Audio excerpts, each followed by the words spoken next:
올해의 마지막 달 12월 라디오 서울과 함께 편안하고 따뜻하게 마무리하시길 바랍니다. 남가주 서울고 동문회장을 지내면서 거액의 동문회 기금을 횡령한 50대 한인 남성이 중졸도 혐의의 유죄를 인정하고 1년의 실형을 선고받았습니다. 캘리포니아 주정부가 프리웨이 인근에 형성된 노숙자 텐트촌 철거를 위해 3억 달러를 투입한다고 밝혔습니다. 미주 한인들 중 약 3분의 2가 미국에 살면서 인종차별을 경험했다는 조사 결과가 나왔습니다.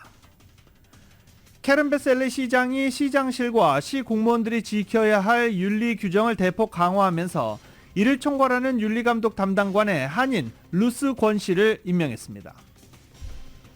캘리포니아주가 전국에서 가장 렌트비가 비싼 우편 번호들이 몰려있고 이 중 절반은 LA에 있는 것으로 나타났습니다.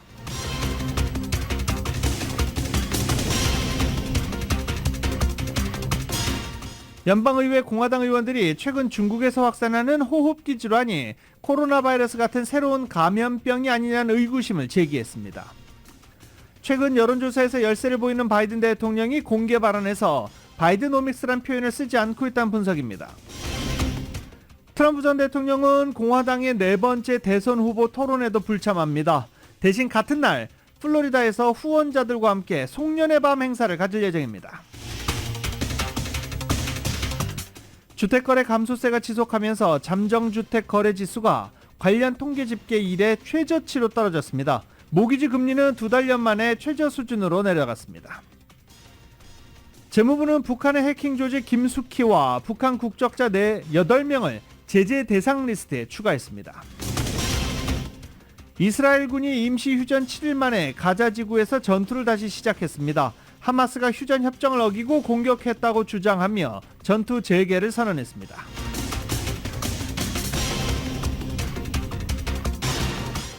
윤석열 대통령이 야당 주도로 국회를 통과한 노란봉투법과 방송 3법에 대해 예상대로 제2요구권을 행사했습니다. 탄핵안 처리가 예고됐던 국회 본회의 전에 윤석열 대통령이 이동관 방송통신위원장의 사표를 수리하면서 이 원장의 탄핵안은 표결 절차 없이 자동 폐기 과정을 밟게 됐습니다. LA 레이커스가 오클라호마 시티와의 경기에서 110대 133으로 패했습니다. LA 클리퍼스는 골든 스테이트와의 경기에서 114대 120으로 패했습니다. 최근 3연패를 기록 중인 손흥민의 토트넘이 오는 일요일 오전 맨체스터 시티와 경기합니다. 어려운 경기가 예상되는 만큼 연패 늪에 빠질 가능성 큽니다. 오늘 뉴욕 증시는 혼조세로 출발하고 있습니다. 원달러 환율은 1305.8원으로 마감했습니다. 남가주 오늘 맑은 하늘 보이겠습니다. LA 한인타운의 낮 최고 기온은 67도로 예상됩니다. 이상한 이 시간 주요 뉴스입니다.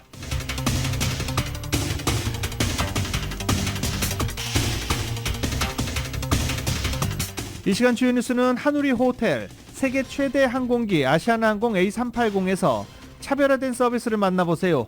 고국까지 편안하고 안전하게 모시는 아시아나항공 제공입니다.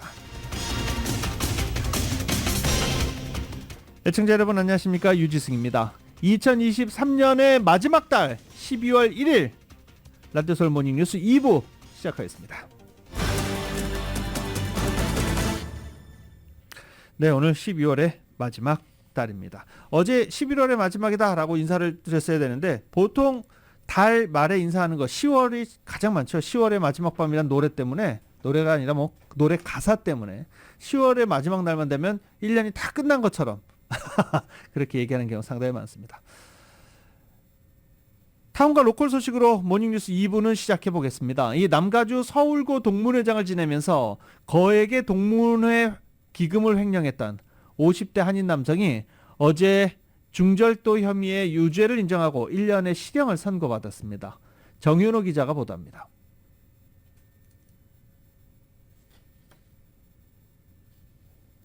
남가주 서울고등학교 동문회장으로 재직하면서 14만 5천여 달러의 동문회 기금을 횡령한 혐의로 기소된 58살의 광리 씨가 지난 29일 비영리 단체 기금 횡령 혐의에 대해서 유죄를 인정했습니다.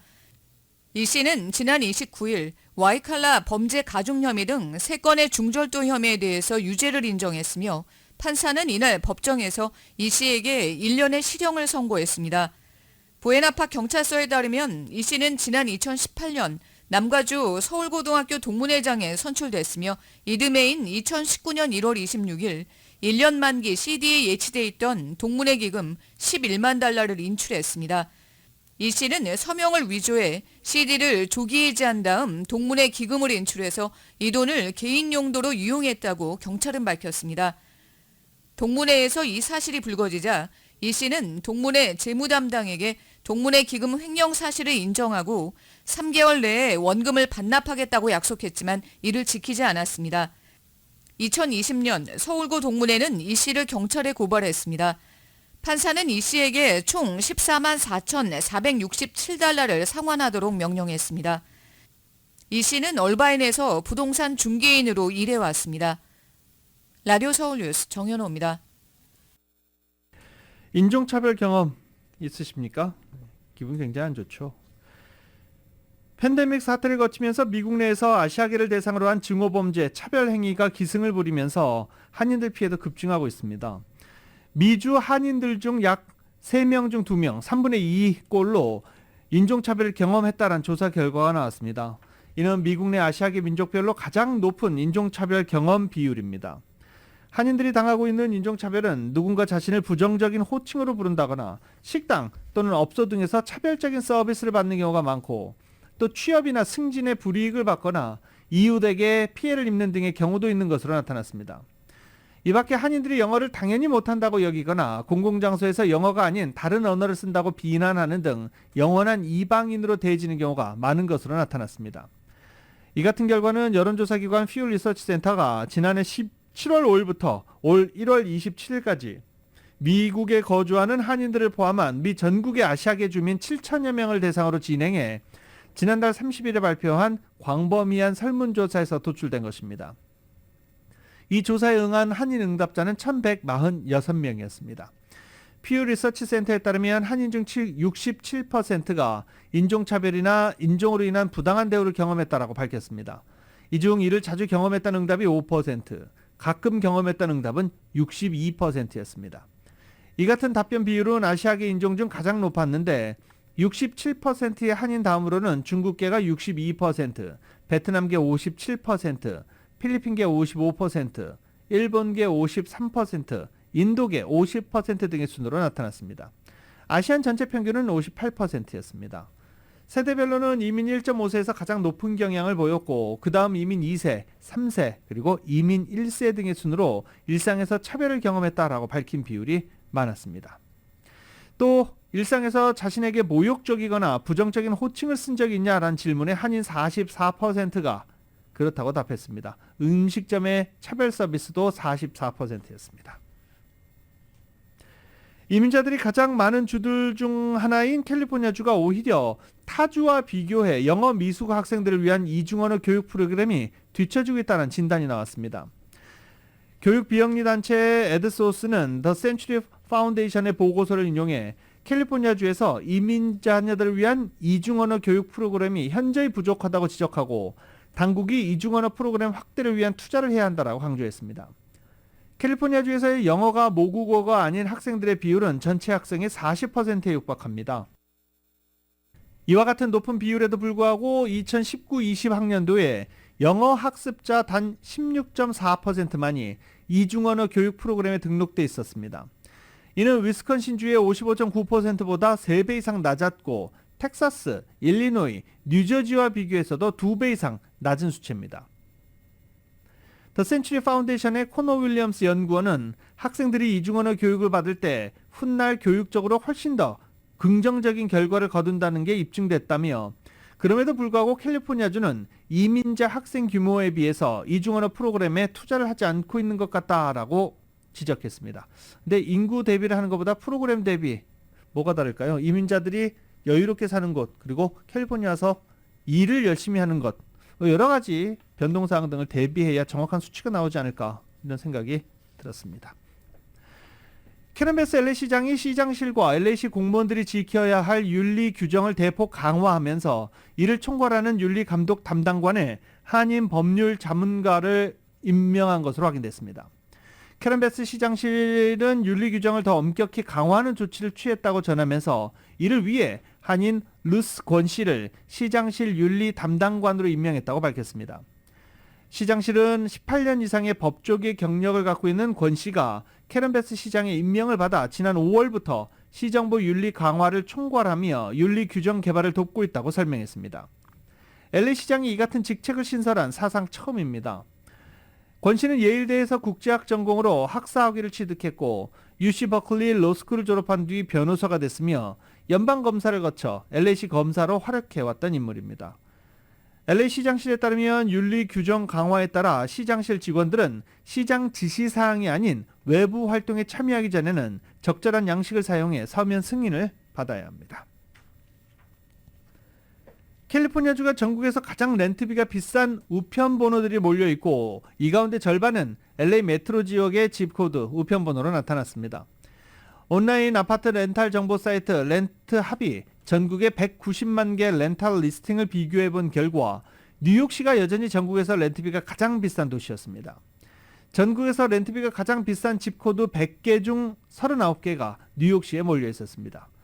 전국에서 렌트비가 가장 비싼 지역은 뉴욕의 웨스트 햄튼 비치로 투베드룸 렌트비 한 달에 $8,000였습니다.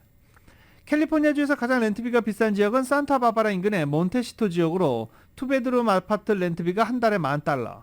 전국에서 5번째로 렌트비가 비싼 지역으로 꼽혔습니다. 이 뉴욕주와 비교하면 8,000에서 $10,000, $10,000가 훨씬 비싼 것 같은데 뭐 전체 평균을 내다 보니까 이렇게 됐나 보지요. 산타모니카 지역은 투베드룸 월 렌트비 $8,500로 전국 8위를 기록했습니다. 베벌리 힐즈와 마리나델레이 지역도 렌트비가 높은 지역으로 나타났습니다. 캘리포니아 주정부가 프리웨이 인근에 쭉 노열해 있는 이 홈리스 텐트촌 철거를 위해서 무려 $3억 투입한다고 합니다. 이게 다 세금인데요. 이은 기자가 보도합니다. 케빈 뉴섬 가주지사가 지난 27일 하이웨이 인근에 기거하는 홈리스 텐트촌 철거를 위해 $3억 배정했다고 밝혔습니다. 해당 금액은 가주 내 하이웨이 주변에 있는 홈리스 텐트촌을 철거하는 것을 목적으로 주정부가 시와 카운티 정부에 배정할 예정입니다. $3억 기금은 지난 2021년 가주 정부가 홈리스 문제 해결을 위해 마련한 $4억 1,400만 규모의 기금 이래 거액의 규모입니다. 당시 주정부는 $4억 1,400만 기금을 통해 하이웨이에 거주하는 홈리스들에게 하우징을 제공한 바 있습니다. 뉴섬 주지사는 홈리스 문제 해결이 주정부의 최우선 과제라고 강조했습니다. 홈리스 텐트촌이 위치한 커뮤니티 주민들이 지역 치안에 대해 매우 불안해하고 있기 때문입니다. 주정부는 로컬 정부의 거액의 예산을 배정해 홈리스들을 하우징을 제공하고 이들이 머물러 왔던 홈리스 텐트촌을 지속적으로 철거하는 노력을 기울여 오고 있는데 2021년 이후 주정부는 가주 전역에 5,670여 개의 홈리스 텐트촌을 철거한 것으로 집계되었습니다. 주정부는 홈리스 텐트촌 철거를 위해 칼트랜스와 공조하고 있으며 텐트촌 철거 전에 철거로 인해 머물 곳을 잃게 되는 노숙자들을 위해 쉘터나 하우징 시설을 제공했다고 덧붙였습니다. 이번에 투입된 $3억 기금은 내년 6월 30일 혹은 배정된 기금이 전부 다 소진될 때까지 시와 카운티 정부에 지급될 예정입니다. 라디오 서울 뉴스 이은입니다. 지난 월요일 밤 미드윌셔 지역 주택에 침입해 할리우드 건물 30대 집주인 남성을 쏴 숨지게 한 홈리스 여성은 영화계 스토커였던 것으로 나타났습니다. LA타임즈에 따르면 지난 27일 저녁 6시 미드윌셔 지역의 한 집에 30대 홈리스 여성이 침입해 집주인 33살의 마이클 라트를 총으로 쏘았고 라트는 병원으로 옮겨졌지만 숨졌습니다. 용의자 30대 홈리스 여성인 자밀라 알리나 마이클 현장에서 경찰에 체포됐습니다. 이 여성은 그동안 차 안에 기거하고 있었는데 사건 당일 라트의 집에 무단 침입해 총격 사건을 벌인 것으로 드러났습니다. 총격 당시 라트는 약혼녀와 함께 있다가 변을 당했습니다. 숨진 라트는 할리우드 마케팅 에이전트로 라트의 어머니는 썬댄스 영화제 설립 수석 감독인 미셸 세터로 알려졌습니다. 라트를 쏜 홈리스 여성은 과거 영화계에서 엑스트라로 활동해 오면서 자신이 출연한 영화를 감독한 A.B. 락웰을 스토킹해 왔는데 라겔로부터 냉대를 당하자 앙심을 품고 라겔의 지인인 마이클 라트에게 총격을 가한 것으로 보인다고 현재 분석되고 있습니다. 코웨이 USA 직원들의 노동조합 가입에 대한 직원들 찬반 투표가 최근 다시 이뤄졌지만 최종 개표일은 다음 주로 연기됐습니다. 연방기관인 전국노동관계위원회는 실시간 개표 상황 공개 방식에 대해서 회사 측과 노조 결성 추진위원회 측 양쪽에 각각 다르게 전달하는 착오가 있었다며 당초 예정됐던 30일 개표를 다음 주 수요일 12월 6일로 연기한 것으로 전해졌습니다. 이번 재투표는 우편 방식으로 이루어졌는데 개표 전까지 도착한 투표용지를 유효표로 규정했습니다. 그런데 개표일이 미뤄짐에 따라 유효표 기간도 미뤄졌다고 관계자는 설명했습니다. 한편 이번 코웨이 USA 직원들의 노조 가입 추진은 방문 점검 및 현장 관리 판매직 직원들을 주 대상으로 하며 투표 자격이 있는 인원은 150명으로 알려졌습니다. 오렌지 카운티 한인 정치적 신장을 목적으로 출범한 OC 한인 지도자 협의회가 애너하임 사무실에서 정기총회 및 송년 모임을 지난달 29일 가졌습니다. 내년엔 한인 정치인들을 대거 당선시키기 위해서 유권자 등록 캠페인에 주력하기로 했습니다. 폴 최 회장은 내년 3월 예비선거, 11월 본선거를 앞두고 한인들을 대상으로 유권자 등록 캠페인을 전개하기로 했다며 한인 출마자들이 모두 당선될 수 있도록 도우기로 했다라고 밝혔습니다. 총회에서는 또 내년 선거에 나가는 한인 후보들이 보다 활발하게 선거운동을 할 수 있도록 기금 모금을 지원하기로 했다며 아울러 지역구 주민과 후보들 미팅도 주선할 예정이라고 밝혔습니다.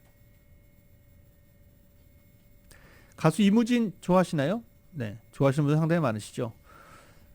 가수 이무진이 1월 미국에 온다고 합니다.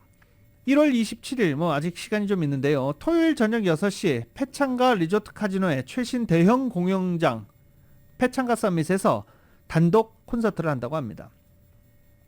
2020년 싱어게인 무명 가수전에서 개성 있는 목소리로 강렬한 인상을 남긴 이무진은 최종 3위를 차지하면서 스타덤에 올랐습니다. 콘서트 티켓 가격은 $80부터 시작하고 전화를 통해서도 온라인을 통해서도 구매할 수 있습니다. 전화번호는 714-232-0000 714-232-0000 온라인은 koreanconcert.net에서 구매할 수 있습니다. 또 자세한 정보는 패창가 웹사이트 패창가.com에서 확인할 수 있습니다.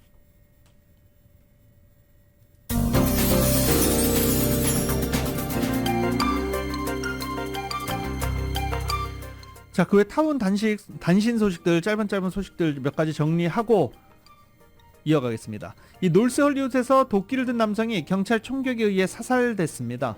어제 오후 2시쯤 놀스 헐리우드 한 모텔 지역에서 한 남성이 망치와 도끼를 들고 모텔 내부를 부수고 있다라는 신고를 받고 즉각 현장에 출동했습니다. 경찰을 발견한 이 남성은 망치를 들고 경찰에 다가갔고 경찰이 제지하려고 했지만 계속 경찰을 위협하며 다가가 결국 경찰이 총을 쐈습니다. 현재 위독한 상황으로 알려졌는데 사망했다는 얘기도 있고요. 위독하다는 소식까지 지금 들어와 있는 상황입니다. 샌디마스 주택에서 일어난 강도 살인 사건 용의자로 제레드 조셉 파월이 체포된 것으로 전해졌습니다. 이 조셉 파월은 어디선가부터 이 집주인을 계속 따라갔고 그리고 결국 집주인 차고에서 그를 살해하고 소지품을 훔쳐 달아난 혐의로 체포됐습니다. 펜타닐을 제공해 10대 소년을 죽음에 이르게 한 혐의로 이미 유죄를 인정한 남성에 대해서 선고 공판이 열렸습니다. 연방검찰은 LA 연방법원에서 알렉산더 데클란 벤 웰슨 22살이에요. 알렉산더 데클란 벤 웰슨에 대한 선고가 내려진다고 밝혔습니다. 벤 웰슨이 자신의 혐의에 대해 유죄를 인정했기 때문에 구체적 형량이 내려지는데 최소 20년의 형량이 선고될 것으로 예상되고 있습니다.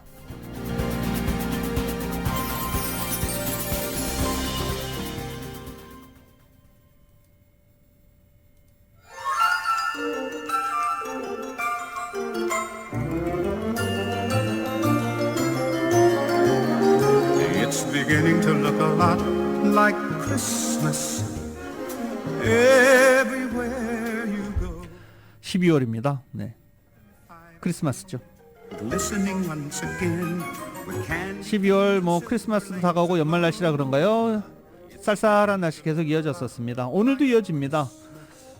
오늘은 그래도 구름 조금 어제보다는 적게 낀 하늘로 서서히 맑은 하늘로 가기 위한 준비를 할 것으로 보입니다. holly that will be 걱정 끄세요. 믿음직한 켈코 보험이 있습니다. 켈코 보험 제공 12월 1일 금요일 남가주 날씨 전해드리겠습니다. It's the wish of Barney and Ben. 오늘 구름 낀 하늘 보이겠지만 낮 최고 기온은 어제보다 한 1도 정도 더 올라갔습니다. 내일은 해가 반짝 더 떠서 화창한 하늘 보일 것으로 예보가 된 가운데 일요일부터는 낮 최고 기온이 다시 70도대로 올라갈 것으로 보입니다. 다음 주 중에는 낮 최고 기온 79도까지 예보되어 있습니다. 벨리 지역은 이런 상황과는 다르죠. 바람 부는 날, 오늘도 바람 부는 하루 이어질 것으로 보입니다. 최근 벨리 지역에는 바람 부는 날이 자주 이어지고 있습니다.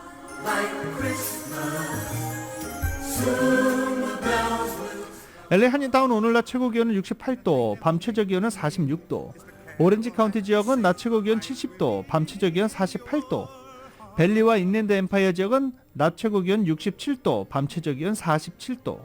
해안 지역은 낮 최고 67도, 밤 최저 49도가 될 것으로 보입니다. 한국으로 가볼까요? 한국은 12월 역시 추위가 이어지고 있습니다.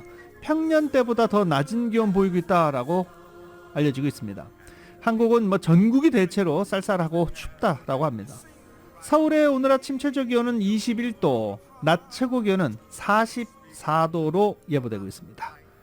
오늘의 날씨는 걱정 끄세요. 믿음직한 켈코 보험이 있습니다. 켈코 보험 제공이었습니다.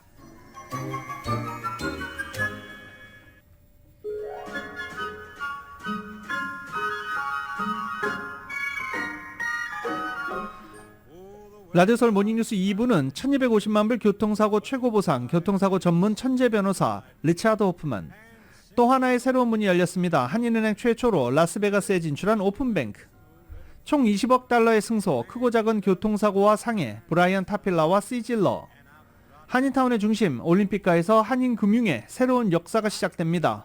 올림픽 지점을 새롭게 오픈하는 US 메트로뱅크 공동 제공입니다.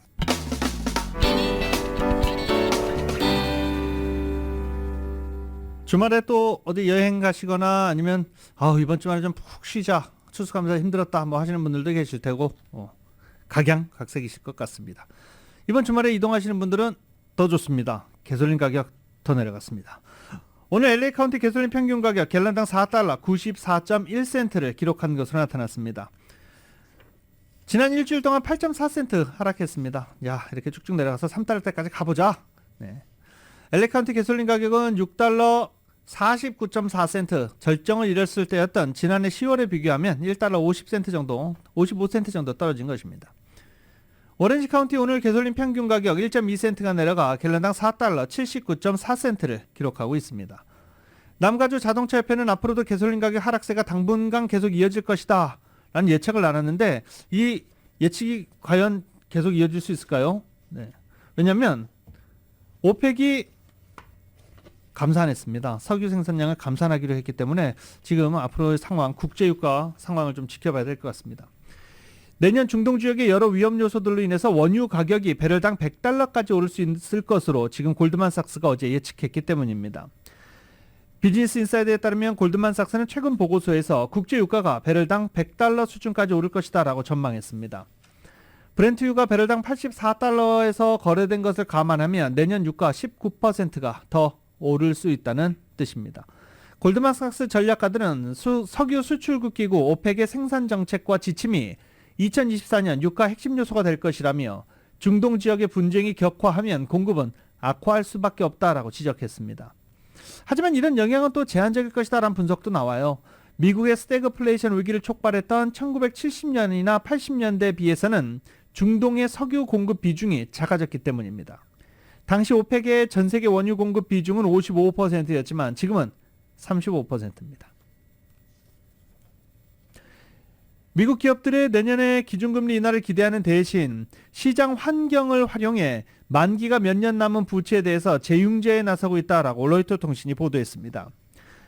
로이터 통신 보도에 따르면 국채금리가 급락하는 동시에 미 국채와 투자 등급 우량 회사채 간의 수익률 차이를 뜻하는 신용 스프레드가 연중 최저인 111bp를 찍으면서 기업들의 차환이 급증한 것으로 나타났습니다. 고금리 회사채에 대한 투자 수요도 늘어난 상태입니다. 인포마 글로벌 마켓에 따르면 투자 등급 기업들이 11월 회사채 발행으로 1,000억 달러에 넘는 자금을 모았는데, 이는 시장 전망치를 넘어선 것은 물론 역사상 6번째에 해당한다고 밝혔습니다.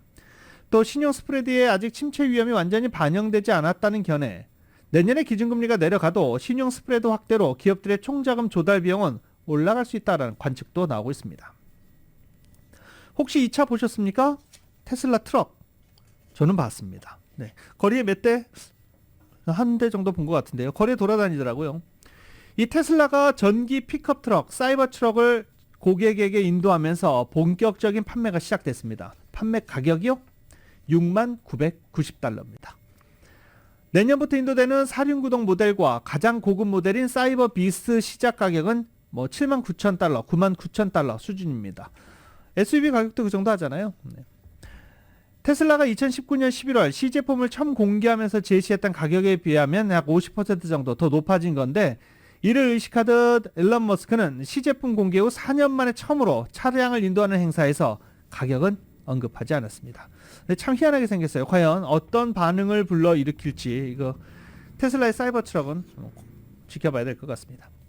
자, 미국의 물가지표 어제 전해드렸듯이 10월에도 둔화세를 이어가면서 2년여 만에 가장 낮은 상승세를 기록했습니다. 실업수당 청구 건수도 2년 만에 최고 수준을 기록한 것으로 어제 노동부 발표로 나오면서 연준이 추가 금리는 이제 하지 않을 것이다, 이런 기대감이 계속 나오고 있습니다. YTN입니다. 미국 상무부가 지난 10월의 개인 소비 지출 PCE 물가지수가 1년 전보다 3% 상승했다고 발표했습니다. 석 달 연속 3.4%였는데 둔화세가 뚜렷해졌습니다. 물가 상승세가 시작된 지난 2021년 3월 이후 2년 7개월 만에 가장 작은 상승폭입니다. 변동성이 큰 에너지와 식품 가격을 뺀 근원 소비 지출 물가지수도 3.5% 오르며 시장 전망치에 들어맞았습니다. 연방준비제도의 정책 목표인 2%보다는 아직 높지만 지난 7월 4.3%에서 꾸준히 내림세를 이어가면서 추가 금리 인상 가능성도 낮아졌다는 평가입니다. But I am increasingly confident that policy is currently well positioned to slow the economy and get inflation back to 2%.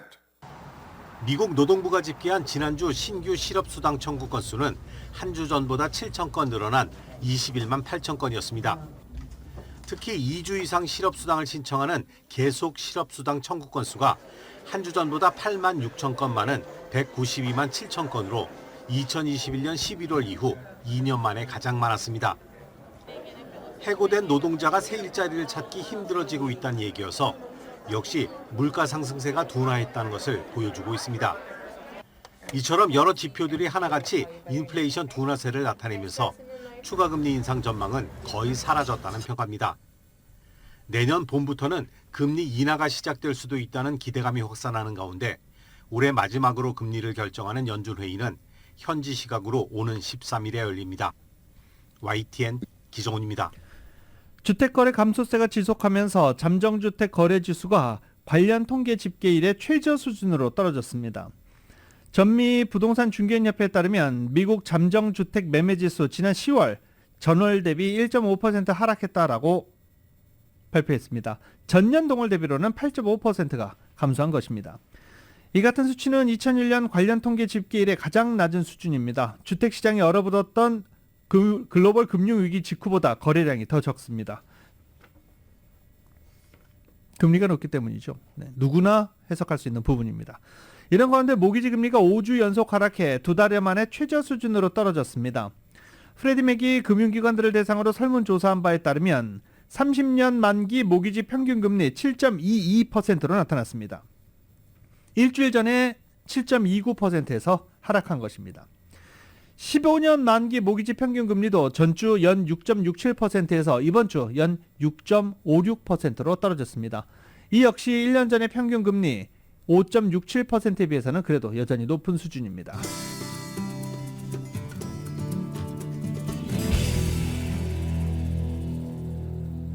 한국의 첫 군사 정찰 위성이 벤덴버그 우주군 기지에서 발사됩니다. 캘리포니아에 있죠. 한국 국방부에 따르면 정찰위성 1호기를 탑재한 스페이스 X사의 우주 발사체 팰컨 9이 벤덴버그 기지 내 발사대 위에 꼿꼿하게 세워졌습니다. 스페이스 X가 홈페이지에 공개한 시간표에 따르면 오늘 오전 10시 19분에 발사될 예정입니다. 팰컨 9이 발사되고 2분 25초 후에 1단계 추진체가 분리돼 떨어져 나가고 이어 약 20초 후에 위성 보호 덮개로 분리됩니다. 발사 12분 뒤에는 정찰 위성이 분리돼 우주 궤도에 진입하고 해외 지상국과 교신이 이뤄질 것으로 기대하고 있습니다. 국방부 관계자는 위성체 정상 작동을 점검하고 발사 성공 여부가 확인되는 시점은 해외 지상국과 교신할 때다라고 밝혔습니다. 이후 구동 상태를 점검하고 영상 초점을 맞추는 검보정 작업을 한 뒤 위성이 역할을 제대로 하는지 판단한다며 이 같은 운용 시험 평가에 대해서는 최대 6개월까지 걸릴 것이다 라고 설명했습니다. 정찰 위성 1호기는 고도 600km에서 지구를 도는 저궤도 위성입니다. 전자광학, 적외선 장비를 탑재하고 있고 하루 수차례 특정 지점을 방문해 감시, 정찰 임무를 수행할 수 있습니다. 미국이 북한의 해킹 조직 김숙희와 개인 8명을 제재 명단에 올렸습니다. 김숙희? 김숙희가 아니고요. 그냥 말하는 그대로 김숙희입니다. 북한이 주장하는 군사 정찰 위성 발사에 대한 대응 조치입니다. KBS입니다. 미국 재무부가 현지 시각 지난달 30일 북한 해킹 조직 김숙희와 북한 국적자 8명을 제재 대상에 추가했다고 밝혔습니다. 미 재무부는 보도자료를 통해 북한이 군사위성 발사라고 지난달 21일 주장한 것에 대한 대응 조치라고 밝혔습니다. 김숙희는 북한 정찰총국 제3국 산하 해커 조직입니다. 앞서 유엔 안보리 산하 대북 제재위는 김숙희가 군사와 에너지, 인프라 분야를 공격 목표로 삼고 기밀 정보를 노려왔다고 지난 4월 보고서를 통해 밝혔습니다. 우리나라에선 국가안보실 등 정부 기관을 사칭한 이메일을 보내 정보 탈취를 시도하기도 했습니다. 지난달 경찰은 김숙희에 대한 수사 결과 우리 국민 1,400여 명의 이메일 계정이 탈취됐다고 밝혔습니다. 전직 장관급 인사 1명을 비롯해 공무원과 민간 전문가 50여 명도 포함됐는데 다만 유출 정보 중 기밀 자료는 없었다고 경찰은 밝혔습니다. 우리 정부는 이미 지난 6월 김숙희를 대북 독자 제재 대상으로 지정한 바 있습니다. 김숙희 외에 미국이 제재 대상으로 지정한 개인 8명은 북한의 무기 수출 업체와 금융기관, 페이퍼 컴퍼니와 관련된 인사들입니다. 이번 제재는 한국과 미국, 일본과 호주 등 4나라가 처음으로 조율을 거친 대북 제재를 발표한 것이라고 미국은 설명했습니다. 미국은 또 2022년 국가별 테러 보고서를 통해 북한이 계속 국제 테러 행위를 지원하고 있다며 테러 지원국 지정을 유지했습니다. 2017년 11월 이후 7년째입니다. KBS 뉴스 이병도입니다. 라디오 서울 모닝뉴스 함께하고 계십니다. 내년 대선을 앞두고 주요 여론조사에서 열세를 보이고 있는 바이든 대통령이 공개 발언에서 바이드노믹스라는 표현을 쓰지 않고 있다는 분석이 나왔습니다.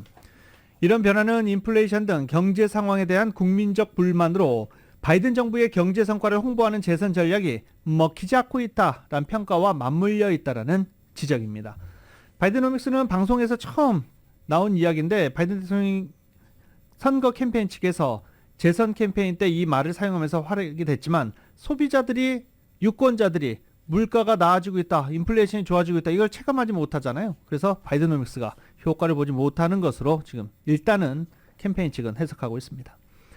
트럼프 전 대통령이 공화당 4번째 대선 후보 토론에도 불참합니다. 트럼프 전 대통령은 엘레바마주에서 치러지는 공화당 4번째 대선 후보 토론에 참석하는 대신 같은 날 플로리다에서 후원자들과 함께 송년회 밤 예, 송년회 밤 이렇게 표현해도 되나요? 송년 행사 가질 예정입니다. 트럼프 캠프는 이와 관련해 지지자들에게 VIP 안내 문자를 발송했고 6일 플로리다 헬렌델 비치에서 열리는 송년 행사 여행 추첨에 자동으로 선정되셨다라고 고지했습니다. 트럼프 캠프 측은 이미 이달 초 공화당 전국위원회의 남은 토론 일정을 모두 취소하라라고 촉구한 바 있습니다. 여론조사상 다른 경선 후보들을 압도적으로 따돌리고 있는 트럼프 전 대통령은 지난 3차례 후보 토론을 모두 건너뛴 바 있습니다. 이번 4번째 토론도 론 디센티스 플로리다 주지사와 니키 헤일리 전 유엔 대사가 치열한 2위 다툼을 이어가는 그런 토론회가 될 것으로 예상이 됩니다. 최근 미국 내에서 불법 대마초 사업에 손대는 중국 범죄 조직이 증가하고 있는 것으로 나타났습니다. 오클라호마주 마약 단속국은 1000개에 달하는 불법 대마초 농장을 단속했고 이 중 90%가 중국 범죄 조직과 연관돼 있다고 밝혔습니다. 중서부 주당국이 중국 범죄 조직의 대마초 불법 재배 단속을 강화하자 중국 범죄 조직은 동부 등 단속이 느슨한 지역으로 이동해 농장을 운영하는 것으로 나타났습니다. 매사추세츠의 경우 매사추세츠 경찰이 대형 비닐하우스 안에서 대마초 3,400주를 발견했는데 당국은 이 농장에서 허가 없이 대마초를 재배했던 중국인 2명, 중국계 미국인 2명을 체포해 기소한 바 있습니다. 이스라엘군이 임시 휴전 7일 만에 가자 지구에서 전투를 다시 시작했습니다. 하마스가 휴전 협정을 어기고 공격했다고 주장하면서 전투 재개를 선언했습니다. YTN입니다.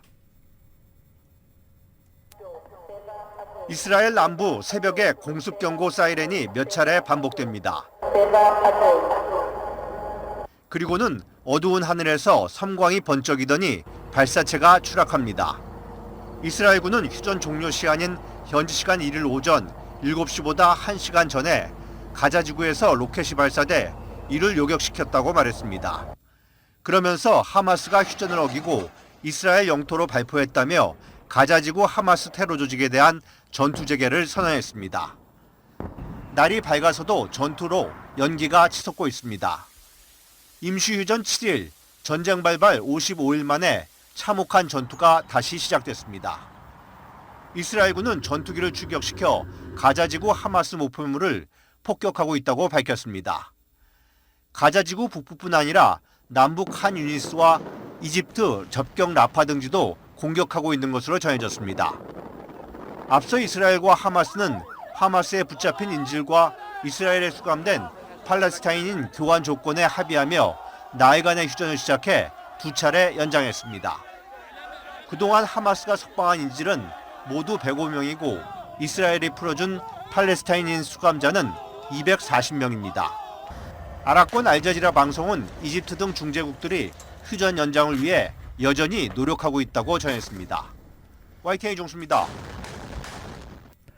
러시아 법원이 미국 러시아 이중국적을 가진 자유유럽 방송 RFE 소속 알수 쿠르마셰바 기자의 재판 전 구금 기간을 2달 더 연장했습니다.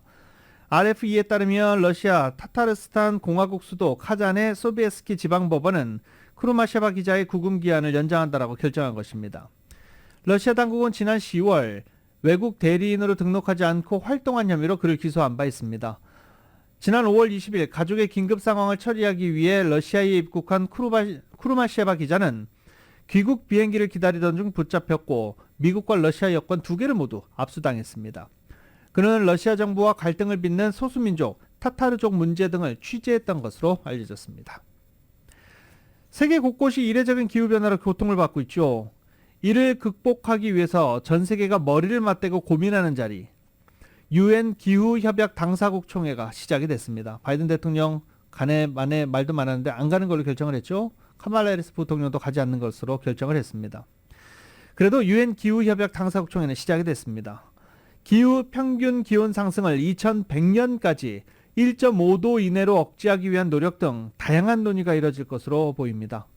KBS가 보도합니다. 올여름 캐나다와 스페인 등에서 발생한 이례적인 산불, 섭씨 66도의 기록적인 고온 현상이 나타난 이란 등 전 세계는 올해도 이상기후로 고통을 겪었습니다. 이런 상황을 해결하기 위한 자리, UN 기후변화 당사국 총회가 시작됐습니다. 198개 협약 당사국 대표단과 국제기구, 시민단체 관계자 등 7만 명 이상이 모이는 사상 최대 규모입니다. Action at first. Very important. Climate change is the war. It's the war. We have refugees, climate refugees. 국제사회는 2015년 12월 파리협정에서 2100년까지 지구 평균 기온이 1.5도 이상 오르지 않도록 탄소 배출량을 줄이기로 합의한 바 있습니다. 그 첫 번째 성적표가 이번 총회에서 공개됩니다. We need to make sure that we have a time framework that is simultaneously credible, but at the same time is in line with our objective to keep temperature rise at 1.5 degrees. 한국도 주참여국으로 올해는 재생에너지 관련 기술을 함께 선보였습니다. 우수한 기술력에 대해 해외에서 워낙 관심이 많아서 그런 부분에 부응하기 위해 그리고 적극 홍보하기 위해서 처음으로 준비를 하게 되었습니다. 이번 총회에선 지난해 합의된 손실과 피해 기금 세부 사항 논의도 이뤄질 예정인데 선진국과 개도국 간 입장차로 난항이 예상됩니다. 때문에 오늘부터 이틀간 열리는 정상회의에 관심이 쏠리고 있습니다. 이번 총회에는 미국 바이든 대통령이 처음으로 불참을 발표했고 최대 탄소 배출국인 중국 시진핑 주석도 불참해 실효성 있는 합의가 가능할지 우려가 나오고 있습니다. 두바이에서 KBS 뉴스 우수경입니다.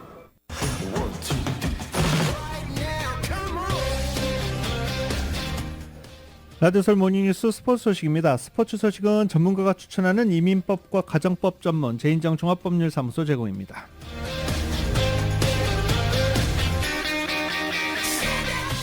자, NBA 소식입니다. 레이커스, 클리퍼스 올해 플레이오프 올라갈 수 있겠죠? 네, 10위까지 올라가니까 설마 중하위권까지 처지지는 않겠죠. 그래도 경기를 보면 플레이오프에 가서 좀 어렵겠다라는 생각은 듭니다. 어제 LA 레이커스가 오클라호마 시티 썬더에게 패했습니다. 오클라호마 시티 썬더 리빌딩 잘 해갖고 온 팀이에요. 꼴찌를 몇 년 동안 했었잖아요. 그러면서 리빌딩 잘 해왔는데 강팀으로 왜 거듭났고 서부조에서 좋은 성적을 기록하고 있는지 어제 레이커스와의 경기에서 딱 보여줬습니다. 어제 LA 레이커스는 오클라호마 시티 썬더에게 110대 134, 23점 차로 패했습니다. 레이커스 요새 지는 경기마다 경기 점수차가 상당히 크네요. 44점 차 대패를 당하지 않나? 네. 앤서니 데이비스가 31득점, 르브론 제임스가 21득점 등등 올렸지만 오클라호마 시티에게는 역부족이었습니다. 압도적이었습니다. 어제 LA 클리퍼스는 박빙의 승부를 펼친 끝에 골든 스테이트 워리어스에게 패했습니다. 골든 스테이트 워리어스에게 지난주였나요? 이번 주 초였나요? 승리를 거뒀었잖아요. 네, 골든 스테이트 입장에서는 복수한 셈이 됐습니다. 어제 LA 클리퍼스는 골든 스테이트와의 경기에서 114대 120으로 패했습니다. 그런데 지금 LA 클리퍼스는 친구들 4명 다 데려다 놨잖아요. 카와이 레너드, 폴 조지, 러셀 웨스트브룩, 그리고 여기에 제임스 하든까지. 자, 그런데 이렇게 성적이 잘 안 나오는 거 보면 글쎄요. NBA 시즌이 중반 정도 갔을 때는 분명히 좋은 위치에 있지 않으면 클리퍼스 이번에도 실패한 시즌이 될 것으로 보입니다. 자, 지금 PGA 투어 히어로 챔피언십 경기가 열리고 있습니다. 타이거 우즈가 주최하는 대회죠. 타이거 우즈가 7개월 만에 이 대회, 이 필드에 복귀를 했습니다. 그런데 성적은 좋지 않아요. Y10입니다. 발목 수술과 7개월 재활을 마치고 돌아온 우주는 전성기 때만큼은 아니었지만 몸 상태는 비교적 건강한 모습이었습니다. 3번 홀에서 첫 버디를 신고하더니 5번 홀에서도 긴 버디 퍼팅을 홀컵에 떨구면서 다시 한타를 줄였습니다. 평균 313야드의 장타를 쳐냈지만 정확도가 떨어지는 들쭉날쭉한 플레이가 발목을 잡았습니다. 페어웨이 안착률은 46.2%에 그쳤고 그린 적중률도 55.6%에 불과했습니다. 첫날 성적은 3오버파, 출전 선수 20명 중 18위에 머물렀고 토니 피나우 등 선두 그룹과는 8타 차였습니다. Physically, I knew I was going to be okay. Mentally, I was really rusty and made a lot of errors in the mind, and normally I don't make. 14번 홀 버디로 언더파 대열에 복귀한 우주는 15번 홀 더블 보기가 가장 아쉬웠습니다. 티샷이 왼쪽으로 감기면서 공이 덤불 속으로 들어갔는데 벌타를 받고 구제받지 않고 욕심을 낸 게 화를 불렀습니다.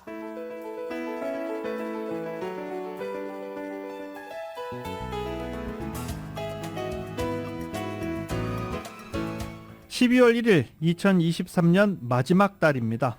2023년을 벌써 정리하자라고 하기에는 좀 이른가요? 네. 2023년 마지막 달 그리고 12월의 첫째 날 건강하고 안전한 주말 잘 보내시기 바랍니다.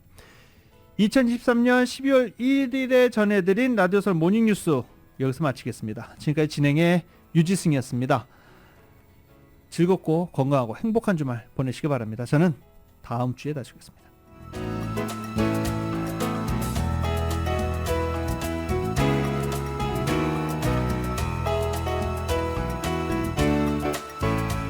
모닝뉴스 2부는 1250만 불 교통사고 최고보상 교통사고 전문 천재 변호사 리처드 호프만, 또 하나의 새로운 문이 열렸습니다. 한인은행 최초로 라스베가스에 진출한 오픈뱅크, 총 20억 달러의 승소, 크고 작은 교통사고와 상해, 브라이언 타필라와 시질러, 한인타운의 중심 올림픽가에서 한인금융의 새로운 역사가 시작됩니다. 올림픽 지점을 새롭게 오픈하는 US 메트로뱅크 공동 제공이었습니다.